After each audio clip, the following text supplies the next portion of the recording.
So where have I been for the past month and a half?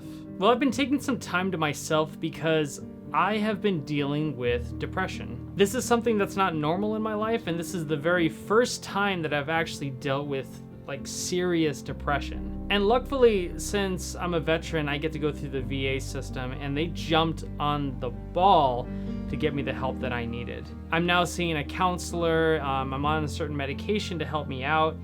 Things are starting to get a little bit better. But I can tell you this, that the last month and a half has been really, really difficult for me. I was working on a ton of projects. I had a bunch of different clients that was causing me a ton of anxiety, and we really didn't work well together, and I would dread getting emails, so I put off all notifications on my phone. I even put my phone away at 5 p.m. and didn't even look at it because I was getting so anxious about the incoming messages that I was receiving. I've also been inside my house a lot because of COVID-19. Where I live, things aren't really good, and it's best for me to stay inside to protect my family and myself and all my friends that are out there. I don't want anything bad to happen. I've already had friends lose their parents, and that is a horrible, horrible thing to have happen to you. But this past month and a half, my desire to do anything creative was basically gone. And I'm still working with Bajira and Caitlin McCaig, my two content creators on YouTube. I've been working with them and doing a bunch of videos, but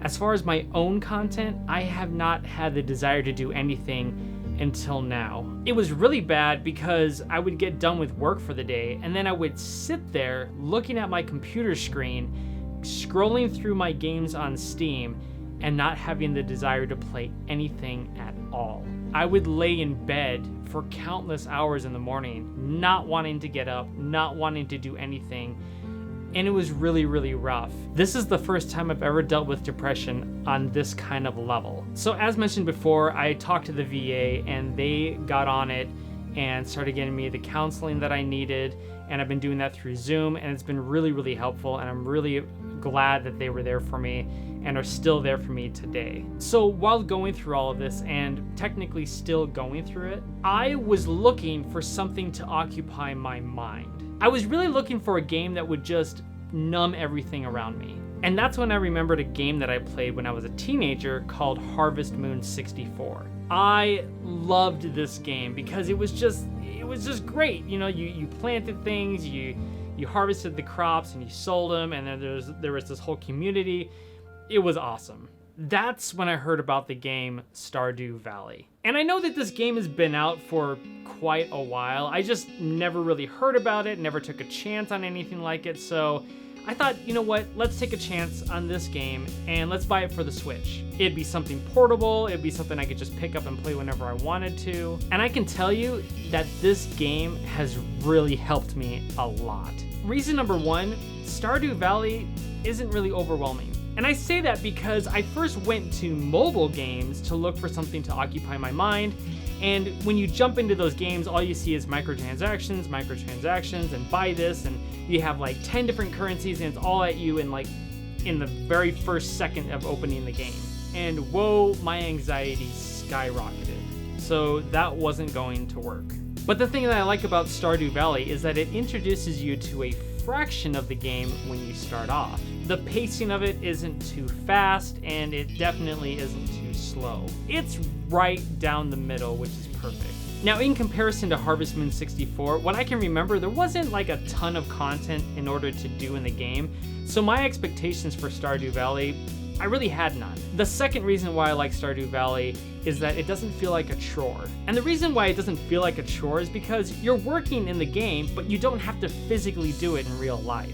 It makes you feel like you're accomplishing something, and it leads you to greater things in the future. Yeah, there's a lot of repetitive things in the game, but those things lead to something brand new, and you don't know what that brand new thing is until you get there. And that's why it's so exciting. It's similar to Valheim. Valheim, you didn't know exactly what the next thing was until you accomplished your goal, and then you would be rewarded with some new invention or something like that. Stardew Valley does the same thing. It's just really, really good. Other games like MMOs have that chore mentality. You're doing a bunch of different tasks, and you kind of know where you're going in the end, so it kind of takes the excitement out of it. But Stardew Valley doesn't do that at all. And the third reason why Stardew Valley has been helping me with my depression is that it just doesn't stop. I almost have 100 hours into this game, and I still have so much to do. And as mentioned before, the reason why it gets you hooked is because you don't know what your next reward is, so there's always something to do to accomplish that goal. And I'm always pushing for that next goal, and what you're seeing now may look really, really sad and depressing, but these are the moments that I was really starting to feel happiness again. Sitting, laying, staring off in the TV, and just numbing my mind has been such a helpful thing because I realized that for the past 2 to 3 years, my mind has been running at 1,000 miles per hour. And once I realized that I had been constantly working on YouTube stuff and school and content creation, I think I just got really burned out, and depression and anxiety just kind of set into my life. And this game has been heaven sent for me. And not only for me, but I looked at different reviews on Steam, and there are countless comments about how this game has helped people with depression. I snagged a couple of these comments to check out, but out of like the 200 and something thousand reviews, I'm pretty sure that there are more just like these. So where am I now? How am I recovering from this? I'm doing okay. Things aren't 100% yet. I'm still waking up a little bit late. Sometimes I lay in bed for a little while, and sometimes my work ethic isn't 100%. And I can tell you that it's taken a lot of energy just to set all of these lights up and this camera and this microphone and sit here and talk to you today. And I know that this channel has really been made originally for World of Warcraft content, and now we're moving on to gaming and tech and just talking. But I do want to say that if you are suffering from depression, if you don't know that you're suffering from depression, if you feel an emptiness or lack of desire to do anything, make sure to talk to someone. I was feeling these feelings, and I talked to my wife, and she was the one who mentioned to me that I'm most likely depressed. So if you're feeling down, I mean really down, like no desire to do anything at all, make sure to get with someone that you're close to and tell them so that you have someone to help you out. From there, you can seek professional help like I did, and I can tell you it has been really, really helpful. So where are we going with the channel? Well, I'm not done. I haven't left. I just took a really long break that was really, really needed. And I'm still recovering, so I may not be as consistent, but I do want to ramp up later on and do more content creation. I like interacting with all of you. I really, really do. I just needed some space to kind of get back into this work mentality. I'm finishing up my last semester of school, even though I finished my program like a year ago. These are just some classes I picked up, and after this December, I will be officially done with school. And then later on, hopefully I'll be in a better mindset to create more content on a regular basis. And what kind of content do I want to create? Well, I have this really cool idea called the Final Fantasy Project. And no, it's not anything related to Final Fantasy Online. Although I think the game is really good. I did try it out. It is a lot of fun. I'm just not in that MMO mentality at the moment. But the Final Fantasy Project was starting with Final Fantasy 1 and going all the way through the numbers up to Final Fantasy whatever we're at right now.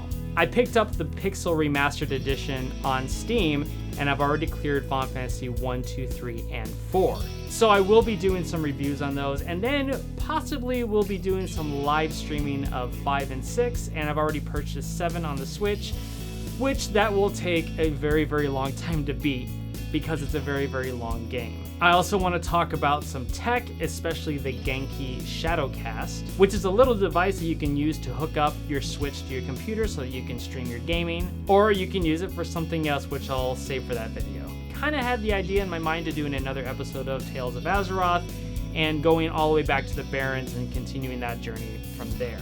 Because after I finished the Orc area, I was really genuinely excited to learn what happens in the Barrens because I've never really quested there. I've always played Alliance, and I don't know the lore in that area. I've got a slight spark to do that. It's very slight, but I want to let that fire kind of grow before I commit to doing a lot of work, because those episodes do take a lot of work to put together. But anyways, I'm doing a lot better. I really appreciate you all sticking through it. I know that a lot of people have left the channel because I wasn't doing the original content that I was doing before. And most importantly, thank you to the Patreon subscribers for sticking with me through this entire thing and understanding where I'm coming from. And with that, I'm looking forward to the future, and I'll see you guys next time.